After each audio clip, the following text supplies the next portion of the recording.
오늘 세 번째 강의에 은혜 받으실 하나님의 생명 양식은 에스겔서 47장 1절부터 12절까지의 말씀이 되겠습니다. 구약성경 1226쪽입니다. 에스겔서 47장 1절부터 12절 말씀이 되겠습니다. 우리 함께 교독하시겠습니다. 에스겔 47장 1절부터 12절까지. 에스겔 47장 1절 말씀. 그가 나를 데리고 전문에 이르시니 전의 전면이 동을 향하였는데 그 문지방 밑에서 물이 나와서 동으로 흐르다가 전 우편 제단 남편으로 흘러 내리더라.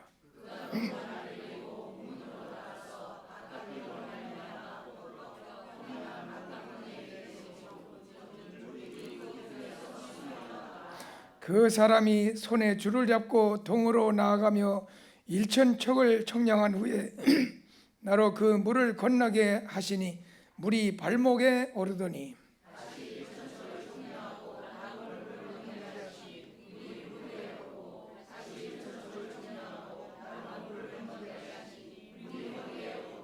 다시 1,000척을 청량하시니 물이 내가 건너지 못할 강이 된지라. 그 물이 창이라여 헤엄할 물이요 사람이 능히 건너지 못할 강이더라.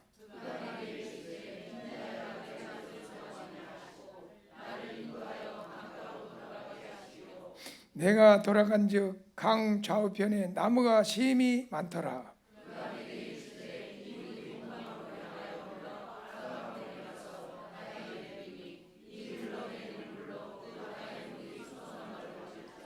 이 강물이 이르는 곳마다 번성하는 모든 생물이 살고 또 고기가 심히 많으리니 이 물이 흘러 들어가므로 바닷물이 소송함을 얻겠고 이 강이 이르는 각처에 모든 것이 살 것이며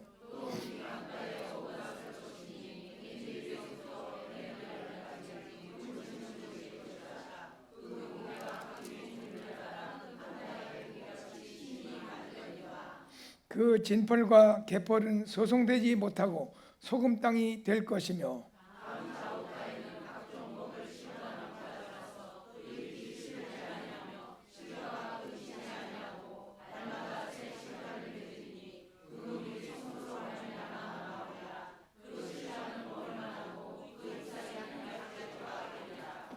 아멘. 이 시간에 세 번째 강의를 해주실 목사님은 1강 때도 소개를 드렸지만 서울대학교 천문학과를 졸업하시고 총회신학원 목회학 석사를 취득하시고 페이스 데로기칼 세미나리 신학 박사학위를 득하셨습니다. 그리고 베리트 신학대학원 대학교 교수로 재직하시며 현재 평강제일교회 목사님으로 수고하십니다. 나오셔서 강의를 하실 제목은 에스겔 성전의 생명수라는 제목으로 강의를 해주실 때 큰 은혜가 되시기를 바랍니다. 다시 한번 인사하시겠습니다. 할렐루야. 감사합니다. 자, 우리 오늘 세미나 부속사 세미나 마지막 강의 결론 부분이죠. 자, 에스겔 성전의 생명수 구속사 시리즈 제11권 하 여호와 선마 에스겔 성전의 이제 결론 부분입니다. 자, 에스겔 성전의 생명수의 역사. 이제 에스겔 성전의 환상을 보여주신 것은 결국에는 거기서 나오는 그 생명수의 역사를 통해서 바다가 소성하고 열방이 이렇게 생명을 얻는 구원의 역사를 말씀을 하고 있는 것이고요. 이 역사가 오늘날 이 교회를 통하여 현재 일어나고 있다고 하는 사실을 우리 이 에스겔 성전의 생명수의 역사는 보여주고 있는 것입니다. 자, 이 생명수의 역사가 어떻게 시작이 됐고요, 어떻게 진행이 됐는지, 또 오늘날 어떻게 진행이 될 것인가 하는 것을 살펴보도록 하겠습니다. 자, 이 에스겔 성전의 생명수의 역사는 예수님으로 말미암아 나타나는, 예수님을 통하여 일어나는 놀라운 생명의 역사를 보여주고 있는 것이다 라고 하는 것이죠. 에스겔 성전을 청량하죠. 그리고 마침내 하나님의 영광이 돌아옵니다. 그리고 번제단을 청량한 다음에 예배가 완전히 회복이 되고요. 그리고 생수가 솟아난다. 이렇게 말씀을 하고 있고요. 그 솟아난 생수가 마침내 강물을 이루게 된다고 말씀을 하고 있는 것입니다. 자, 그렇다면 이 강물은 바로 보이는 강물이 아니고 생명수다. 생명수를 가리키는 것이죠. 왜냐하면요, 강물이 이르는 곳마다 모든 생물이 살고 바닷물이 소성하기 때문이죠. 여기 바다는 사해바다죠. 그럼 보통 물로는요 바닷물이 소성할 수가 없어요. 그런데 이 바닷물을 소성하는 역사가 바로 이 생명수의 역사다.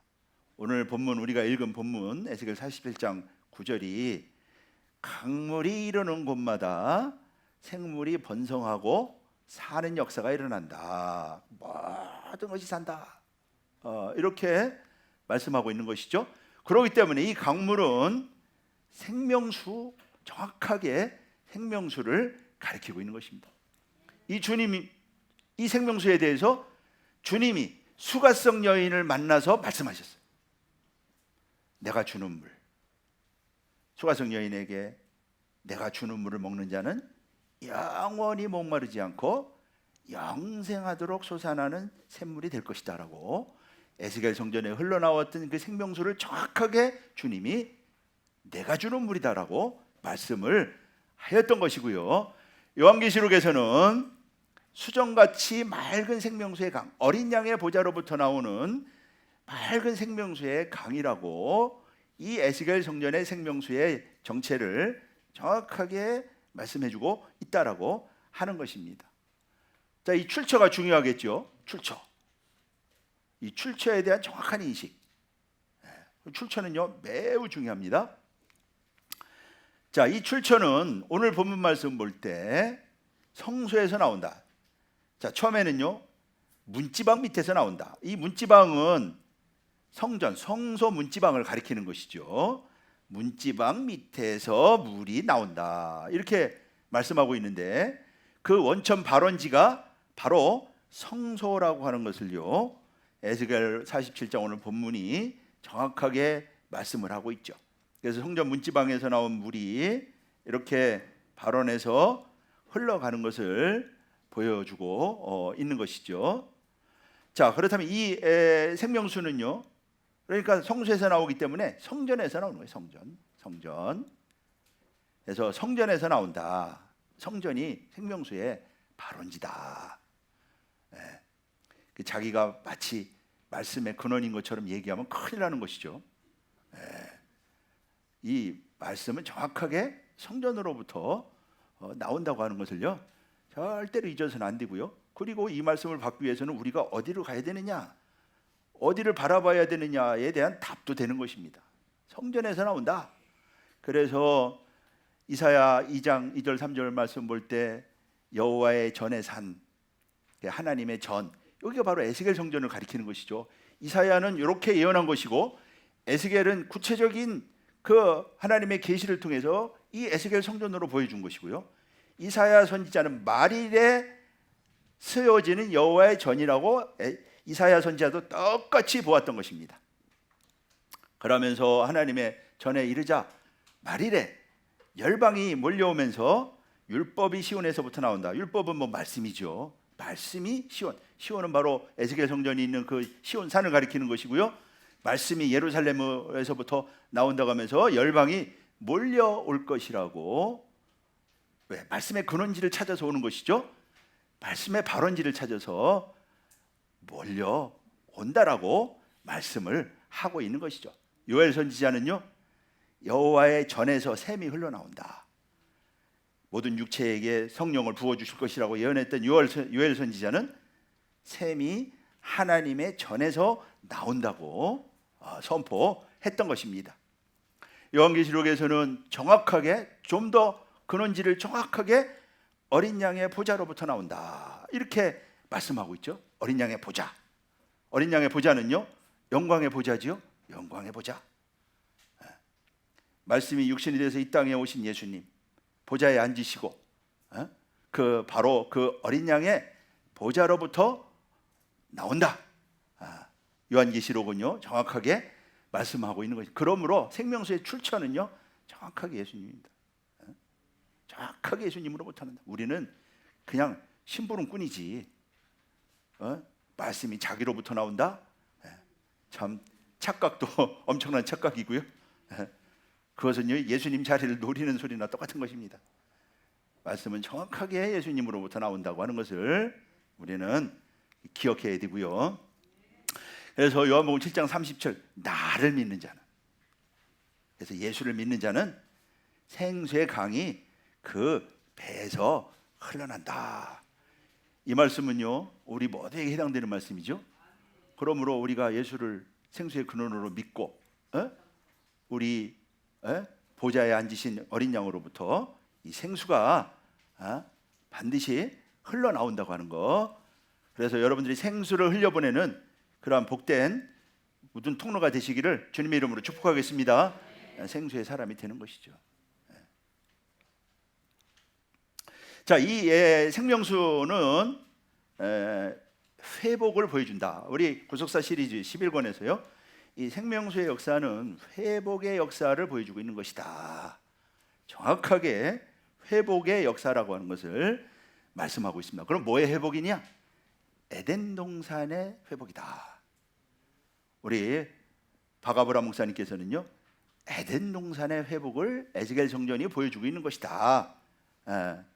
어서 새롭게 시작하는 역사가 아니고요 에덴의 회복을 에스겔 성전이 보여주고 있는 것이다. 그리고 우리는 에덴 동산을 에스겔 성전을 볼 때 에덴을 생각할 줄 알아야 되고요 그 에덴이 회복된다고 하는 것을 우리는 볼 줄 알아야 되는 것이죠. 그래서 에덴 동산의 회복을 보여준다. 자, 이 우리가 비교해 보면은요 완전히 일치하는 것을 볼 수가 있다. 자, 에덴 동산에서는요 그 생수가 에덴에서 발원한다 그렇게 말씀하고 있죠. 그러면서요 내 강, 이 내 강을 이루어 가지고 내 근원을 이룬다 이렇게 말씀을 하고 있는데, 이 물로 말미암아 각종 나무가 있고 생명나무, 선악나무, 그리고 그 창세기 2장에서는요 거기 생물이 번성한다 말씀 안 하고 있지만 창세기 1장 21절 말씀 볼 때 물들은 생물로 번성케 하라 말씀했기 때문에 거기도요 생물이 번성한다고 하는 것을 알 수가 있는 것이죠. 알 수가 있는 것이죠. 이것은 정확하게 에스겔 성전을 통해서 이 에스겔 성전의 생명수는 에덴 동산의 회복이라고 하는 것을 알 수가 있다. 에스겔 성전에서는 성수에서 물이 나온다고 그랬죠. 그리고 4번을 청량합니다. 4번. 그리고 4강, 동서남북을 가리키는 것이죠. 온 땅을 가리키는 것입니다. 그리고 거기에는 각종 먹을 나무가 있다고 그랬고요 많은 생물이 번성한다. 또 많은 고기가 산다라고 말씀을 하고 있죠. 그러므로 에덴의 4강은요 온 땅을 적실 생명수의 역사를 보여주고 있다. 에덴의 4강은 정확하게 온 땅을 적시는 생명수의 역사를 보여주고 있다. 타락으로 말미암아 이 잃어버렸던 이 생명의 역사가 에스겔 성전을 통하여 완전히 회복이 되는 것을 보여주고 있다라고 말씀하고 있는 것입니다. 그래서 첫째 강이 비손강, 기온강, 히데겔강, 유브라데 강이죠. 자, 비손강은 비손은요 창일하다, 풍부하게 흐른다. 생명수의 역사가 아주 창일하게 흐를 것을 말씀하고 있죠. 나중에 4번 청량한 다음에 물이 창일해지잖아요. 이 말씀의 역사가, 생명수의 역사가 아주 풍부하게 창일하게 온 땅을 적실 것을 말씀하고 있는 것이죠. 기온강은요 터져서 넘쳐 흐른다. 이 생명수 역사가 터져서 그냥 콸콸콸 터져가지고 말이죠 넘쳐 흐르는 그러한 생명수의 역사를 바로 기온강을 통해서 보여주고 있는 것이죠. 에덴 동산을 찾으려고 하는 사람들은 이 실제 에덴 동산을 찾기 위해서 막 연구를 하고 노력을 하죠. 물론 찾을 수도 있겠죠. 그러나 본질적으로는 이 강은 그러한 보이는 강이 아니고 생명수의 역사를 이루는 그러한 강의 모습을 생명의 역사를 나타내주고 있다고 하는 것입니다. 희대결은요 화살처럼 급하게 흐르다. 여러분 말씀이 급하게 흐르지 않습니까? 하나님의 말씀의 역사가 신속하지 않습니까? 말씀은요 달려갑니다. 신속하게 달려갑니다. 말씀을 깨달아보세요. 번개같이 깨달아지죠. 그 깨닫고 은혜 받고요 가서 전합니다. 순식간에만. 이 말씀의 역사는요 이렇게 흘러간다. 화살처럼 급하게 흐르는. 그리고 유브라데는요 비옥하다. 열매 맺는다 그런 뜻입니다. 열매 맺는다. 이게 마지막 유브라데 강, 요한계시록에 등장하잖아요. 열매 맺는 강. 구속사의 말씀은, 생명수의 말씀은 열매를 맺잖아요. 많은 열매를 맺힌다. 이런 열매 맺는 역사를 보여주고 있는 것이죠. 마지막 구속사의 말씀은 열매 맺는 역사라고 하는 거. 아브라함이 내가 진짜 나를 경외한 줄 아노라 그렇게 인정받고 열매가 된 것처럼 열매 맺는 역사가 마지막 말씀의 역사요. 에스겔 성전의 생명수의 역사라고 하는 것을 잊어서는 안 됩니다. 농부가 봄에 씨를 뿌렸으면요 가을에 열매를 맺어야죠. 자라다 말고 열매 맺지 못하고 익지 못하고 그러면은요 농사 실패하는 거 아닙니까? 하나님도 마찬가지입니다. 하나님은요 그 마태복음 3장 12절 말씀 봐도 쭉정이는 버리고 알곡만 모은다고 말이죠. 유브라데가 이 천국 곳간이라는 뜻 아닙니까? 바로 이 열매를 추수하는 생명수의 역사를 보여주고 있다. 이런 그 에스겔 성전의 역사를 통해서 이제 회복이 된다. 이런 에덴이 회복이 된다고 하는 것을 보여주고 우리에게 알려주고 있는 것입니다. 비소는 하윌라, 구소 온 땅, 사방 동서남북 온 땅을 가리키는 것이죠. 온 땅에 일어날 이런 복음의 역사를 가리키고 있다고 하는 것입니다. 이것은 예수님이 오셨을 때 그 군병들이 네깃으로 옷을 나눠서 제비를 뽑아가지고 네깃으로 나누는 것을 통해서 이것은 복음이 동서남북까지 전파될 것을 보여주고 있는 것이다. 우리 원로 목사님께서 우리에게 설교할 때마다 많이 말씀하셔요. 이것은 복음이 동서남북 땅끝까지 전파될 것을 보여주고 있는. 보이는 측면에서는 물론 군병들이 옷을 나눴지만은 이것은 복음이 땅끝까지 동서남북 땅끝까지 전파될 것을 보여주고 있는 것이라고 이렇게 말씀하셨던 것입니다. 요한복음 19장 23절 24절 요한복음에만 기록이 되어 있죠. 그래서 복음이 이렇게 전파될 것을 보여준다. 그래서 예수님께서 말씀하시죠. 성령이 임하고 예루살렘과 유대와 사마리아와 땅끝까지 네 가지로 말씀합니다. 예루살렘과 유대와 사마리아와 땅끝까지 이렇게 복음이 전파된다. 이것은요 온 땅을 가리키는 것이죠. 온 땅을 가리키는 것입니다. 그래서 사도행전 1장 8절 말씀 볼 때 예수님이 승천하시기 전에 제자들에게 복음을 전하라고 말씀하시면서 예루살렘과 온 유대와 사마리아와 땅끝까지 하나님의 복음이 전해질 테니 증인이 되어라. 그렇게 말씀하시지 않았습니까? 오늘 주님께서 하신 말씀은요 오늘 우리에게도 동일하게 하신 말씀인 줄로 믿습니다. 우리가 증인이 되어야 된다. 구속사 말씀. 이 구속사 말씀에 우리가 말씀의 증인이죠. 내가 말씀 받았다. 그것은요 말씀의 증인입니다. 우리 구속사 말씀이 구속사의 현장을 아주 생생하게 전해주잖아요. 생생하게. 우리 원롱사님 설교할 때 아주 생생하게 그 현장을 데려가시잖아요. 그 보는 거 아닙니까 그게? 증거하고 목격하는 거죠. 그러니까 본 사람은요 말합니다. 증거하게 돼 있는 것이죠.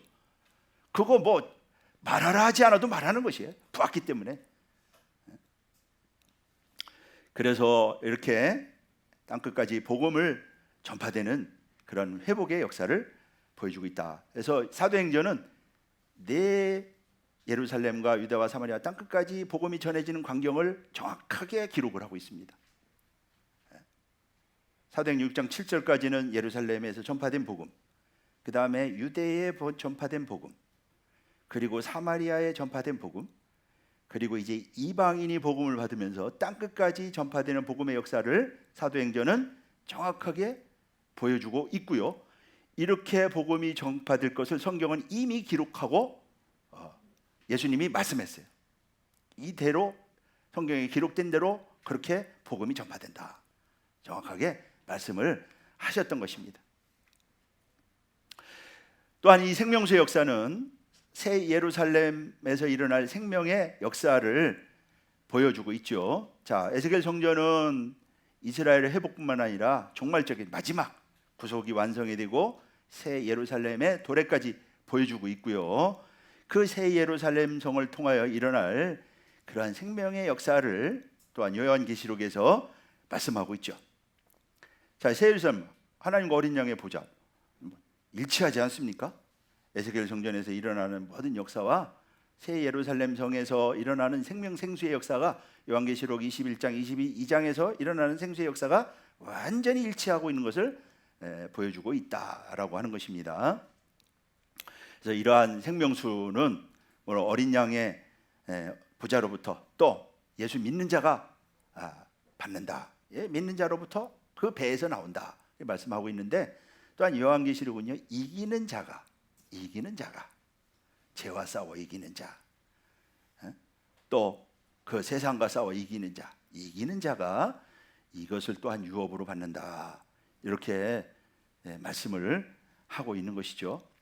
그러므로 우리는요, 이기는 자가 되어야 됩니다. 죄와 싸워 이기고 믿음으로 신앙의 경주에서 이기고요, 모두 다 이기는 복을 받아가지고요, 모두가 다 최후 승리자들 다 되시기를 주님의 이름으로 축복하겠습니다. 이겨야 된다. 자, 이러한 생명수는 전 세계 열방에 성취될 성령의 역사다. 이렇게 정리해 주셨어요. 생명수는 전 세계 열방에 성취될 성령의 역사다.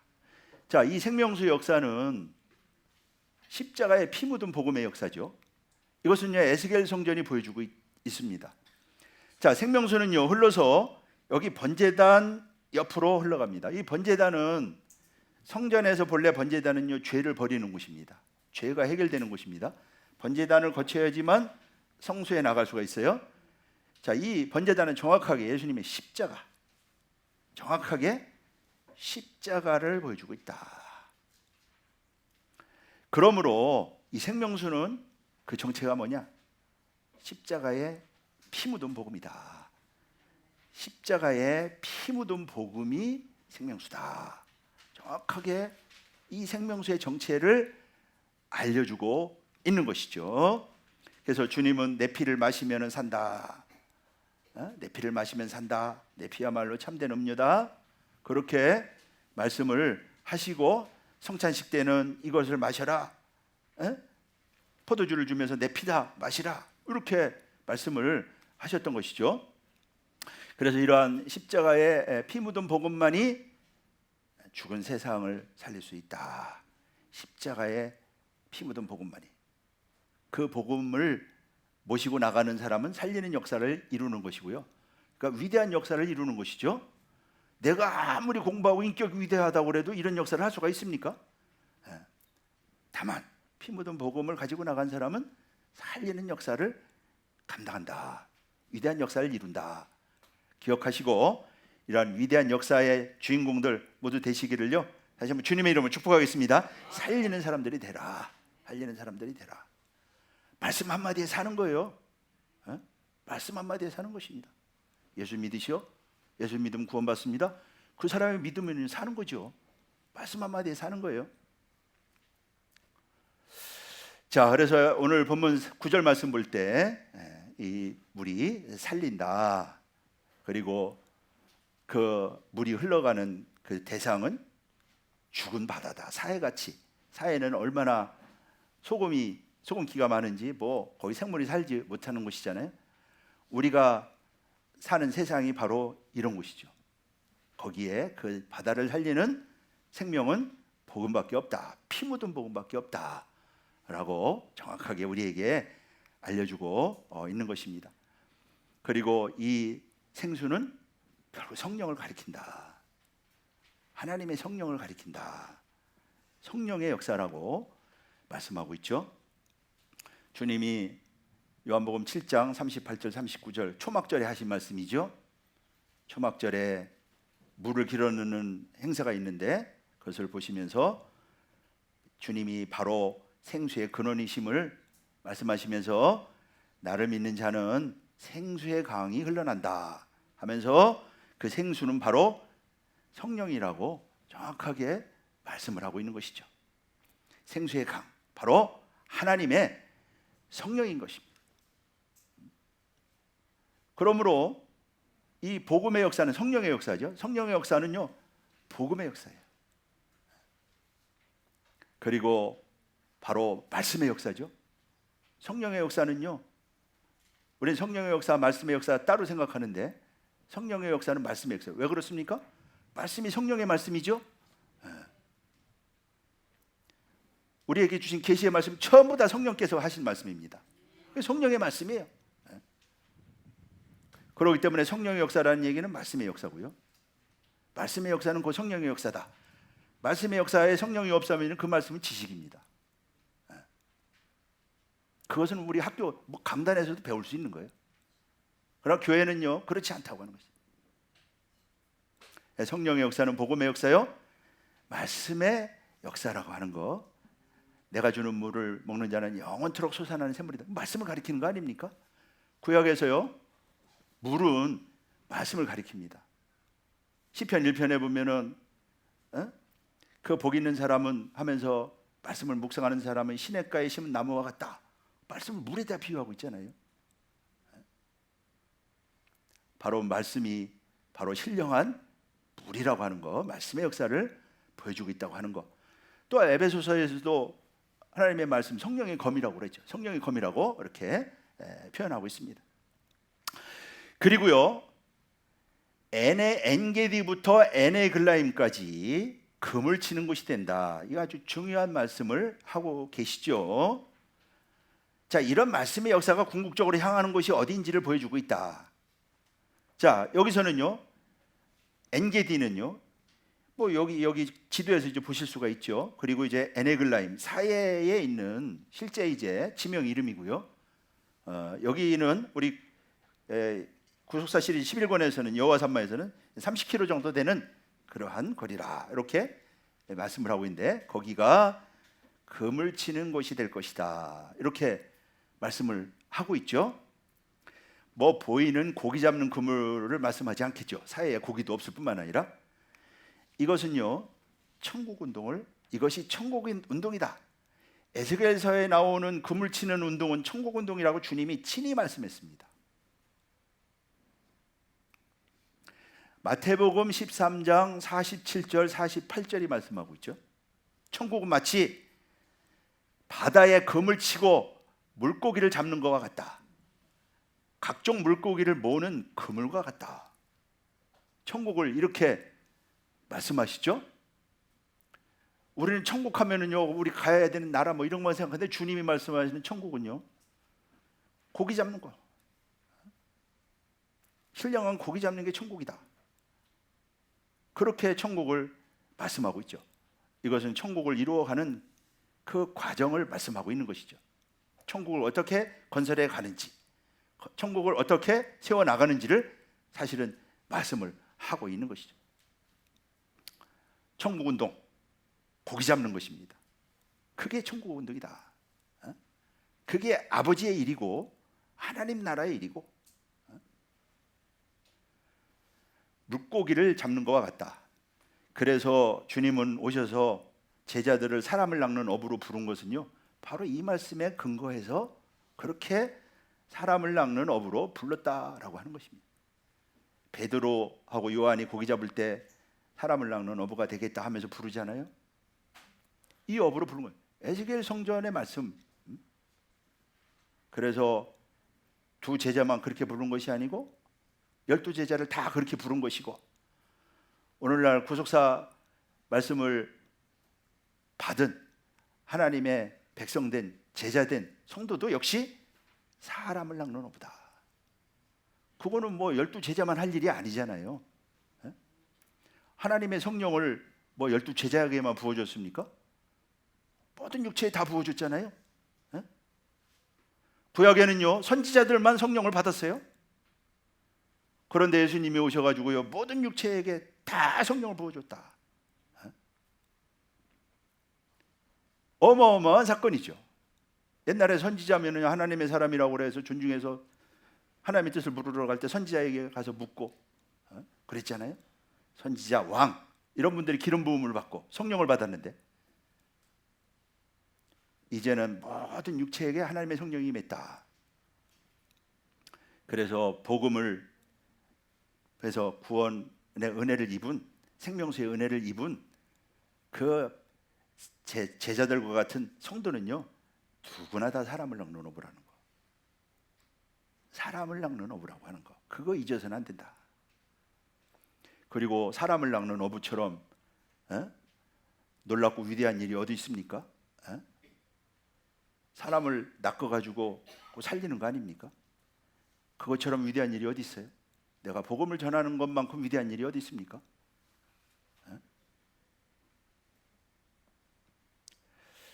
그래서 제자들에게 부활 후에 나타나셔가지고 배 오른편에 던져라 말씀대로 던졌더니 그물이 찢어질 너무 많아가지고 들 수가 없을 정도로 153마리가 잡혔다.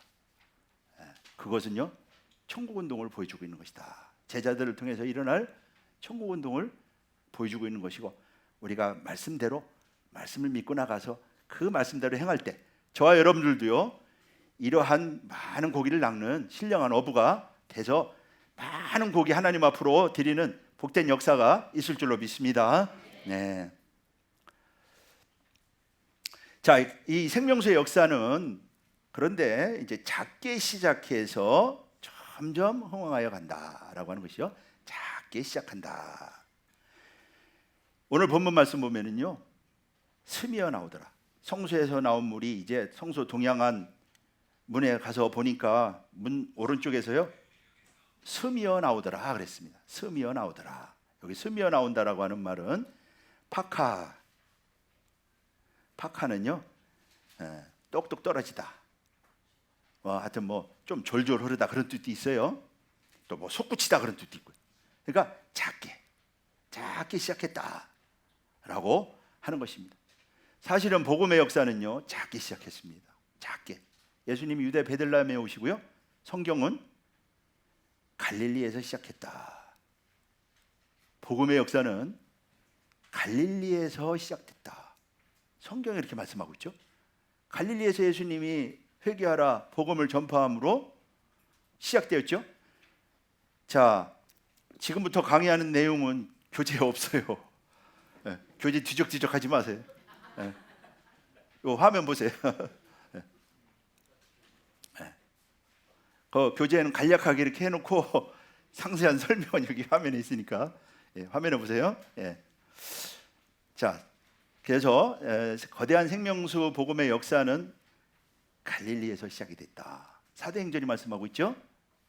세례 요한의 세례를 반포한 후에 갈릴리에서 복음의 역사가 시작이 되었다. 사도행전 10장 37절에서 말씀하고 있습니다. 이 갈릴리는요 이방이죠. 이방의 갈릴리. 그리고 갈릴리는요 원점이라는 뜻입니다. 아주 작은 곳에서 갈릴리 멸시받던 그러한 스불론 땅 납달리 땅이라고 말씀하고 있죠.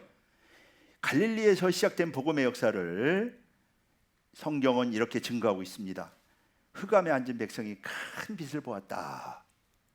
갈릴리에서 선포되기 시작한 회개하라 하나님 나라가 가까웠다라고 시작한 예수님의 복음의 역사를요 엄청난 큰 빛의 역사다 이렇게 증거했고요.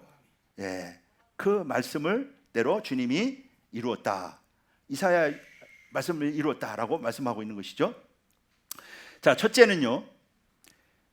일천척을 청량하니까 물이 발목에 올랐다. 이렇게 말씀을 하고 있죠. 발목에 올랐다. 이것은요.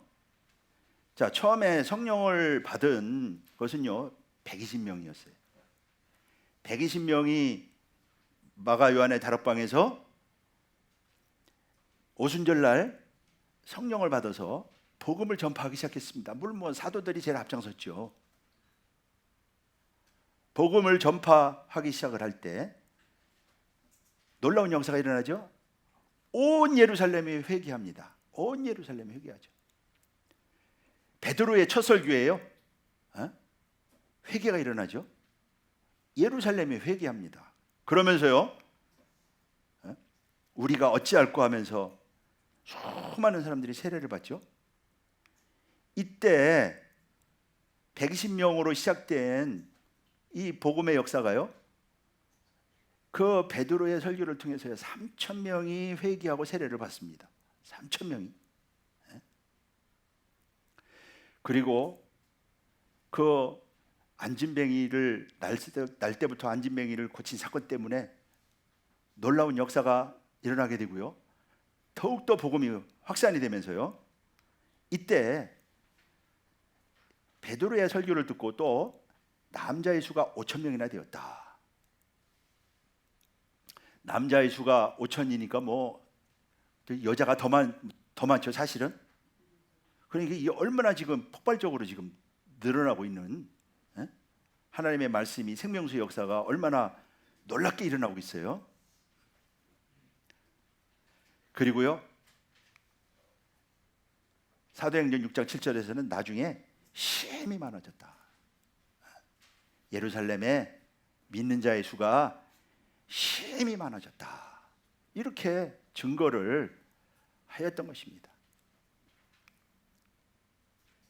그리고 다시 일천척을 청량하니 이번에는요, 강물이 무릎에 올랐다. 이렇게 말씀하고 있죠. 이 복음이 예루살렘에서 일어나는 역사 때문에 핍박이 일어나죠. 큰 핍박이 일어나고요, 스데반이 순교합니다. 그래서 성도들이 확 흩어지죠. 확 흩어져 가지고 유대와 사마리아 땅으로 흩어진다고 사도행전 8장 1절에 말씀하고 있죠. 그래서 유대와 사마리아에 복음이 전파됩니다. 그들이 다니면서 두루 다니며 복음을 전파할세 유대와 사마리아가 주께로 돌아옵니다. 이때 사마리아도 성령을 받죠. 그리고요, 믿는 자의 수가 많아졌다. 성경은 증거하고 있습니다. 사마리아가 복음을 받았다는 말씀을 듣고 베드로와 요한이 가서 기도할 때 성령이 임합니다. 안수할 때 성령이 임합니다. 사마리아도 성령이 임하죠. 깜짝 놀라죠. 사마리아 멸치받는 곳이고 지옥의 땔감이라고 생각했는데 사마리아에도 성령이 임해가지고요, 빌립의 전도를 통하여 복음이 그냥 뭐 사마리아에, 그리고 온 유대에, 그래서 온 유대와 갈릴리와 사마리아의 수가 많아졌다. 복음의 역사가 이렇게 진행하고 무릎에 오르듯이 이렇게 복음의 역사를 통해서 수많은 사람들이 이제 주께로 돌아오고 수많은 사람들이 구원을 받는 말이죠. 그런 역사를 보여주고 있는 것입니다. 그래서 예루살렘에서 온 유대로, 그리고 사마리아로 점점 더 말씀의 역사가 확장되어 나갔던 것입니다. 그러면서 야고보의 순교 후에 성경은 하나님의 말씀이 더 흥왕하여 갔다. 헤롯이 야고보를 칼로 죽이죠. 야고보는요, 예수님의 제자 야고보를 가리킵니다. 그 후에 하나님의 말씀은 흥하여 가더라. 사도행전 12장 24절이 말씀하고 있는 것입니다. 오히려 핍박 가운데 또 환난 가운데 오히려 하나님의 말씀의 역사는 더 강력하게 나타났다 말씀하고 있는 것이에요. 그래서 복음의 역사는 그러한 환난, 그거에 절대 구애받지 않는다고 하는 거. 지금 뭐 우리 교회, 말씀의 교회들이 어려움을 겪고 있지만은요, 저는 구속사 말씀은 중단되지 않고 더 활발하게 놀랍게 역사가 일어날 줄로 믿습니다. 예. 그래서 하나님의 말씀은 더 왕성하고 믿는 자의 무리가 급격하게 이제 드러났다고 하는 것을 보여주고 있다. 다시 일천척을 청량하니 강물이 이번에는요 허리에 올랐다 이렇게 말씀하고 있죠. 복음이 이제 유대와 사마리아를 넘어서 어디로 갑니까? 이방인에게로 갑니다. 이방인에게로 갑니다. 사도행 10장에 보면은요 고넬료가 처음으로 이제 그 성령을 받죠. 그러면서요 이방인들이 주께로 돌아오기 시작을 합니다. 이 이방인들에게 이 생명수가 흘러가기 시작을 한 거예요. 이방인들에게 스데반 일로 일어난 환란을 통해서 사람들이 흩어져 가지고요 그 이방에 나가서 이제 막 복음을 전합니다. 그래서 안디오게까지 가서 처음에는 유대인들에게 전하다가 나중에는 헬라인들에게 막 복음을 전하죠. 그러면서요 어떻게 합니까? 수다한 사람들이 믿고 들어오더라. 사도행전 11장 20절 21절 말씀 볼 때 처음에는 유대인들에게만 전하다가 이제 베드로에게 하나님께서 잡아먹으라 하면서요 이방인들에게 좀 성령이 임하잖아요. 그러면서 이제 이방인들에게 막 복음을 전하기 시작을 해서 이방인들이 막 주께로 돌아오더라. 사도행전은 이러한 엄청난 생명수의 역사를 보여주고 있다. 수다한 사람들이 주께로 돌아오더라. 이때 큰 역할을 한 사람이 바로 바나바죠. 사도행전 11장 24절 말씀 볼 때 안디옥 교회에 큰 무리가 더하더라. 그래서 안디옥 교회가 이방 선교 센터로 되고요. 거기서 하나님의 성령의 명령에 따라서 바울과 바나바를 파송하지 않습니까? 그러면서요 이 생명수가 그냥 뭐 이방으로 막 열방으로 막 흘러들어가지 않습니까?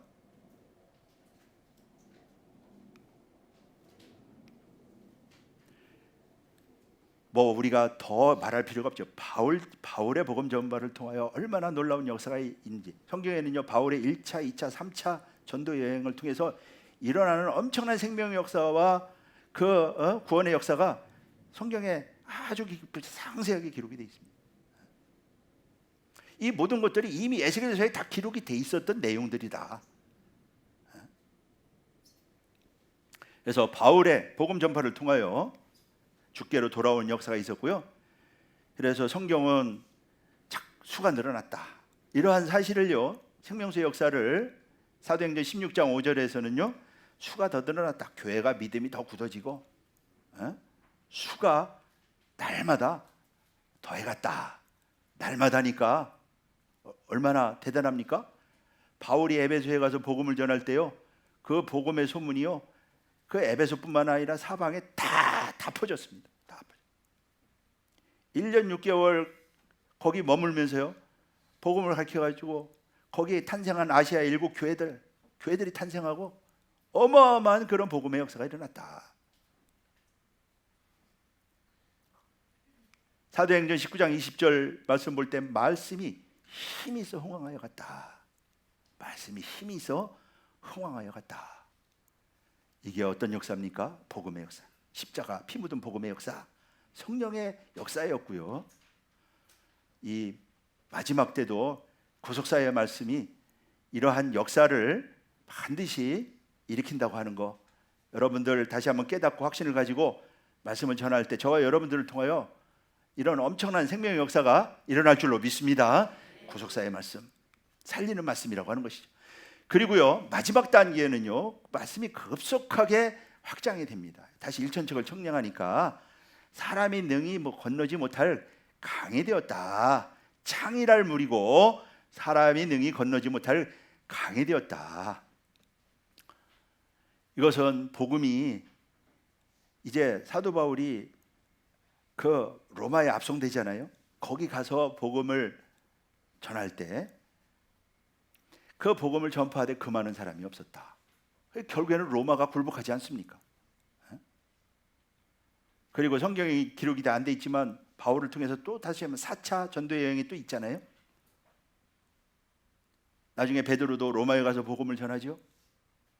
뭐 결국에는 로마가 굴복해서 기독교를 국교로 받아들이고,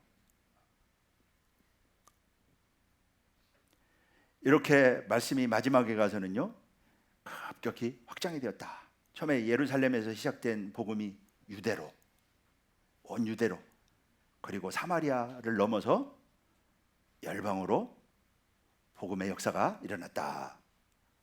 이렇게 말씀하고 있는 것이죠. 처음에는 발목,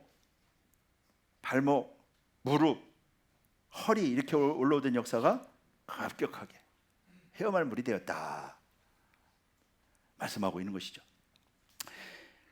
그래서 여기 창일했다 이렇게 말씀하고 있는데, 이것은요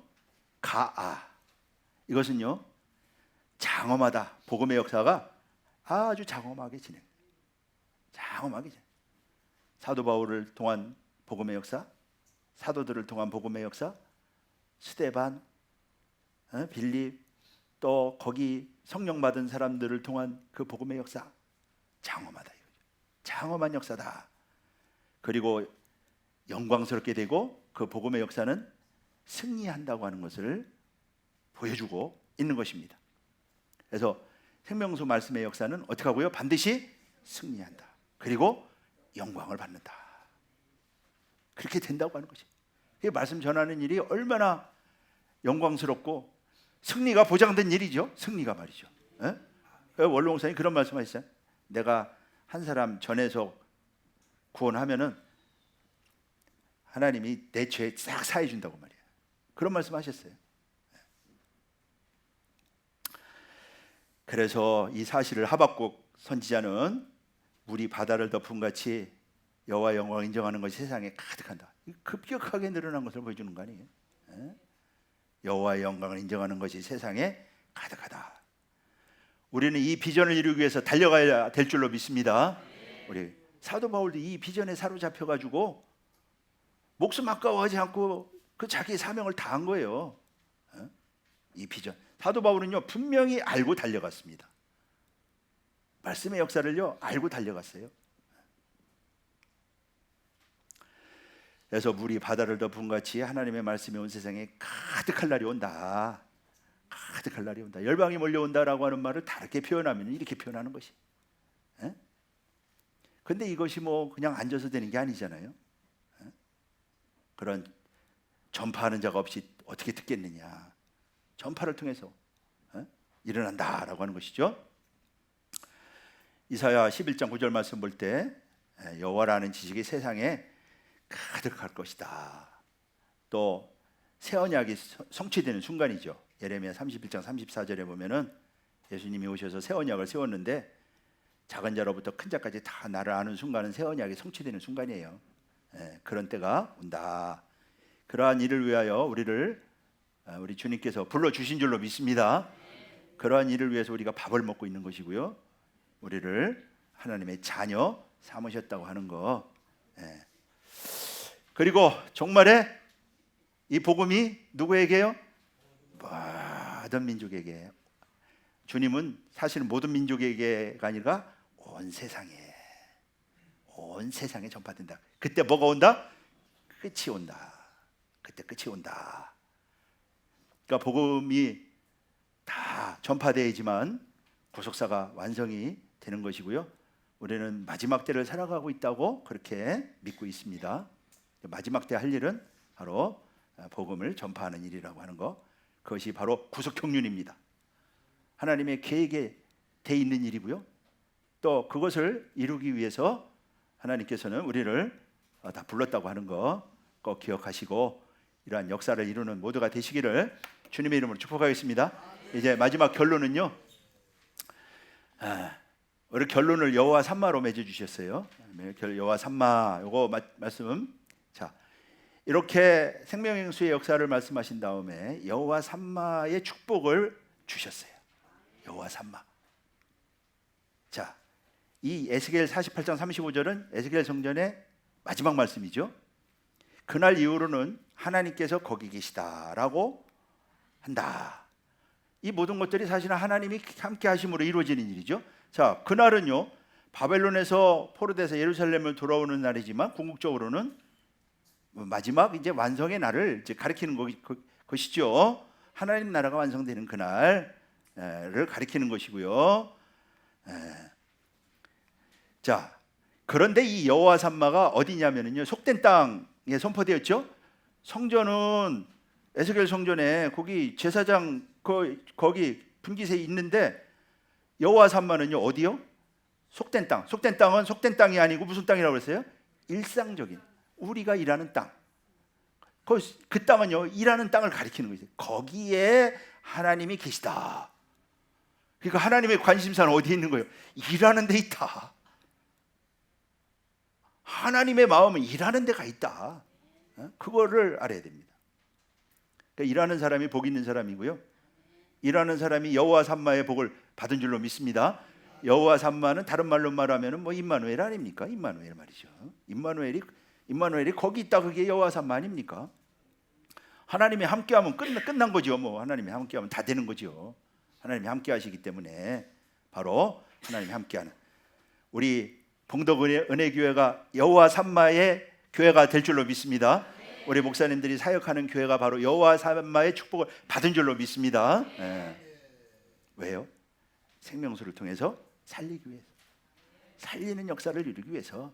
하나님의 관심 그겁니다. 하나님의 일은 그거예요. 살리는 거 가장 중요한 일이고, 그게 되지만 뜻이 이루어지기 때문에. 그래서 여호와 삼마의 축복은 바로 그 속된 땅에서 선포되었다라고 하는 것이고, 이런 여호와 삼마는요 예수님을 모실 때, 사실은 예수님이 오심으로 말미암아 이루어진 축복이고요, 예수님이 모실 때 바로 여호와 삼마가 되는 것이고요. 여호와 삼마는 오늘의 복이라고 하는 거 잊지 마세요. 오늘의 복이라는 거, 내일 미래가 아니고 오늘 이루어질 일이고 오늘 성취된 복이라고 하는 거. 말씀은 오늘이죠. 영원한 오늘입니다. 내가 믿으면은요 지금 여기가 오늘이고 여호와 삼마고, 그 사람을 통해서 역사가 일어나는 것이고 일이 되는 것이고 말이죠. 누구 옆에 있는 사람이 하는 것이 아니고 언젠가 되겠지가 아니라고 하는 것이. 여호와 삼마는 바로 오늘이라고 하는 거, 영원한 오늘. 그래서 우평강도한테 오늘 낙원에 있겠다고 했죠. 그래서 우평강도가 오늘 선물로 받은 것처럼 우리는 모두는요 오늘을 선물로 받은 줄로 믿습니다. 구속사의 말씀은 오늘입니다. 과거의 기록이 아니에요. 오늘이에요. 오늘의 말씀을 통해서 영원한 오늘의 복, 여호와 삼마의 복을 다 받은 줄로 믿습니다. 여호와 삼마의 복을 받은 교회, 여호와 삼마의 복을 받은 우리 개인, 가정, 교회는 부흥할 것이고, 그리고 가정은요 복을 받아서 하는 일마다 축복의 열매를 충만하게 맺을 줄로 믿습니다. 이런 여호와 삼마는 지금부터 시작해서 영원까지 끊임없이 영원까지 이어지는 복이라는 거 기억하시고, 여호와 삼마의 축복으로 하나님의 기뻐하신 뜻을 이루고 살리는 생명의 역사를 다 완성하고 그 나라를 완성해 나가는데 앞장서서 일하는요 우리 모두가 되시기를 주님의 이름으로 축복하겠습니다. 기도하겠습니다. 살아계신 아버지 감사합니다. 오늘 여호와 삼마 에스겔 성전의 복을 우리에게 선포해 주시고 살리는 생명의 역사를 아버지 하나님이 허락하여 주셨사오니 구속사의 말씀이 가는 곳마다 죽은 생명을 살리고 아버지 하나님 참으로 놀라운 흥왕의 역사, 그래서 열방을 하나님 앞으로 온전히 인도하는 사명을 이루는 복된 아버지 하나님이여 우리 모두가 될 수 있도록 축복하여 주시옵소서. 여호와 삼마의 복을 받은 하나님의 백성으로서 하나님의 마지막 소원, 하나님이 원하시는 뜻 우리가 깨닫고 그 뜻을 이루므로 참으로 우리 주님이 이제 오실 터인데 그 주님이 오시는 길을 온전히 예비하여 구속사 완성을 위하여 아버지 하나님이여 힘차게 달려나가는 복된 말씀 받은 우리 모든 성도님들 되게 하여 주시옵시고, 봉덕은혜 교회가 이러한 여호와의 삼마의 복을 받음으로 봉덕을 살리는 역사가 있게 하여 주시옵시고, 우리 목사님들이 섬기는 각 교회가 여호와의 산마의 복을 받아서 가는 곳마다 수많은 영혼들을 살리고 수많은 영혼들을 아버지 하나님이여 낚아서 하나님 앞으로 인도하는, 그러므로 하나님을 기쁘시게 하고 영광스럽게 하는 복된 모두가 될 수 있도록 축복하여 주시옵소서. 이 아버지 하나님이여 세미나 은혜 가운데 마치게 하심에 감사를 드리며 영광 받아 주시옵소서. 말씀을 전진케 하심에 감사를 드리며 우리 주 예수 그리스도 이름으로 감사하며 기도하옵나이다. 아멘. 감사드리겠습니다.